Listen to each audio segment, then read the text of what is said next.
What's going on YouTube? Midnitekrawlr back up in this piece, and welcome to episode 2 of Regurgitated Rewind, aka What I Watched This Week. Let's kick things off with Kolobos from 1999. Now I know this recently got the Arrow treatment, so I was very curious to finally check out my VHS copy. And this was done by two directors who really didn't do much afterwards, so not much to say on them. But Kolobos was a bit fun. It's basically like a group of people that live in a house and are being recorded. It's like a project, sort of like Terrace House. If you ever watched that on Netflix, I'm a big fan.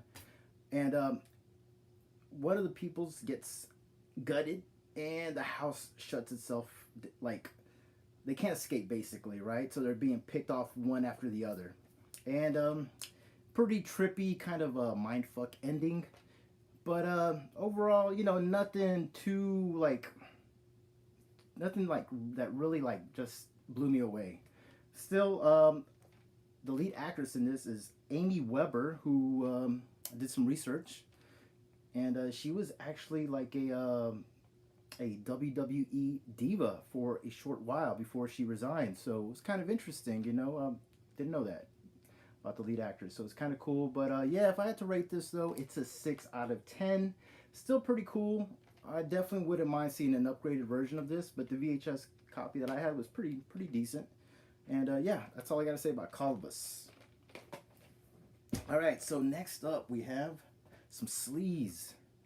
We have Black Emanuelle 2 from 1976, and this is directed by Beto Albertini, who also directed the very first Black Emanuelle film that starred the gorgeous, one of my favorites, the iconic Laura Gemser.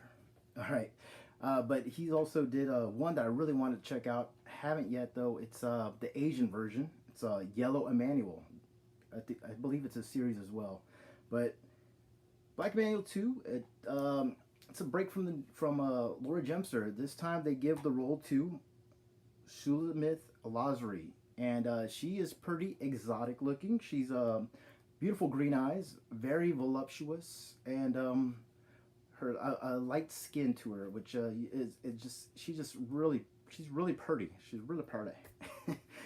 But she's no Laura Gemser. I'll just put it that way. But regardless, the film starts off like wow, like it's gonna blow your mind. Like there's this credit sequence with some great music, and it's has a lead right here, the Emanuelle right here, who's in some bondage and some foreplay and some I mean not foreplay, but some light torture, some whipping and interrogation, and you're thinking, oh, this is gonna be fantastic, and then you find out that's just a credit sequence, and it's basically Emanuelle. She has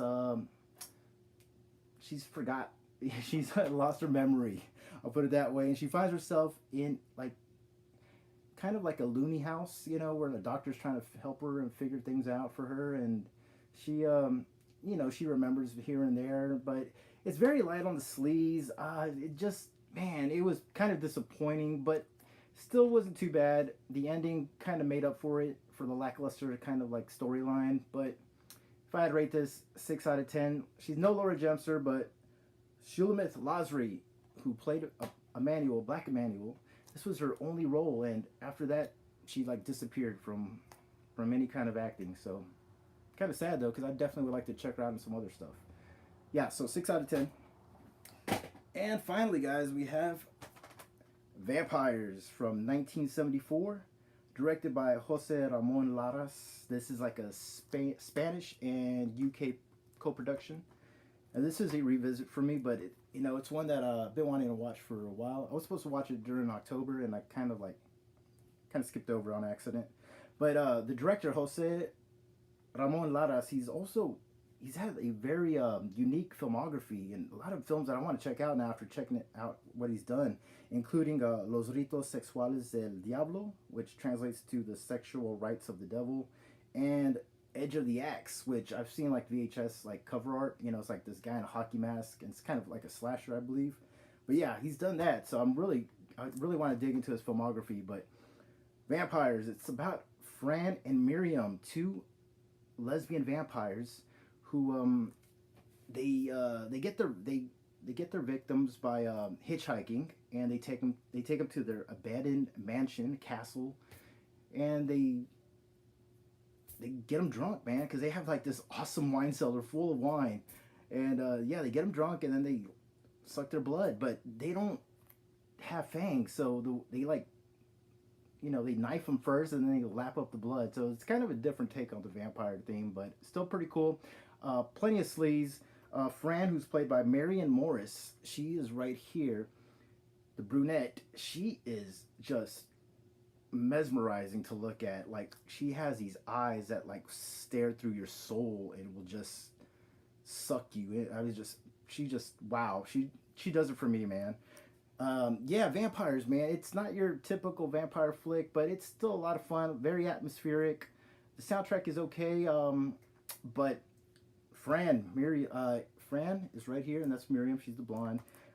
Miriam's played by Nulka. She has like a small role, but she's very petite and perky looking. So if you're into that, you'll enjoy it. But Fran's where it's at for me, man.